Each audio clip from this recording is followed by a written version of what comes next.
ఉత్తరప్రదేశ్ ప్రయాగ్రాజ్ లా ఈ నెల 13 తారీఖు మహాకుంభమేళ అంగరంగ వైభవంగా షురువైంది. ఈ కుంభమేళకు భక్తులు, అఘోరాలు, నాగసాధువులు లక్షలలో వస్తుర్రు. కానీ ఆడ అందరికంటే ఎక్కువ ఫేమస్ అయింది మాత్రం గీమెనే, మోనాలిసా. ఈ పేరు తెలవనోళ్ళంటే లేరు. ఇప్పుడు జరుగుతున్న కుంభమేళలా పూసలు అమ్ముకునే ఈమె ఓవర్ నైట్ స్టార్ అయిపోయింది సోషల్ మీడియా జయంగా. ఆమెను ఒక్కో ఇన్ఫ్లుయెన్సర్ కాటుక పెట్టిన తేనె కళ్ళు, dusky skin, simple hair style అని తీర్తి ట్యాగ్ లైన్లు జోడించి సోషల్ మీడియాలో ఎక్కిచ్చిర్రు. కాతమిగా ఘోరంగా ఫేమస్ అయింది బుజ్జమ్మ. కుంభమేళకు రాకముందు వందలల్లున్న ఆమె ఇన్స్టాగ్రామ్ ఫాలోవర్స్ ఇప్పుడు 8 లక్షలు దాటిర్రు. మళ్ళా ఫేమస్ అయితే మంచిదే కదా, దాంట్లో ఏం బాధ ఉంది అనే కదా మీ డౌట్ అనుమానం. ప్రయాగ్రాజ్ లా పూసలు, రుద్రాక్షలు అమ్ముకునే ఈమెను ఒక్కరు వీడియో తీసి సోషల్ మీడియాలో పెట్టుడే లేటు. తొవ్వబట్టినట్టు అందరు అదే పనిగా ఈమెను ఏడ కనిపిస్తాడా ఫోటోలు వీడియోలు తీసుకుంటా దందా నడవకుంటే పడుతుర్రట.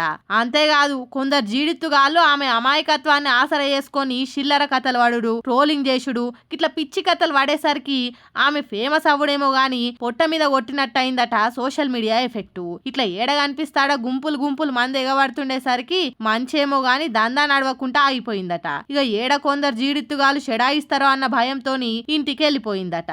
మంచిగా పూసలు అమ్ముకొని కాలమెల్లదీసి ఓ అమాయకురాలిని ఫోటోలు తీసి ఫేమస్ చేసుడేమో గాని ఇట్లా దొంగతనంగా మాస్కులు పెట్టుకొని తిరుగుడే కాదు, వచ్చే మంద నుంచి కాపాడనీకే గిట్ల దందా బంద్ చేసి దాచి పెట్టాల్సి వస్తుంది.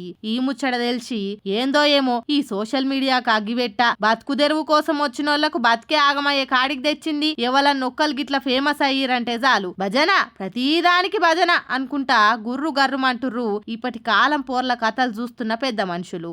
మళ్ళీ ఈ మోనాలిసా కథ ఏడ్దాకా సాగుతుందో చూడవలసిందే.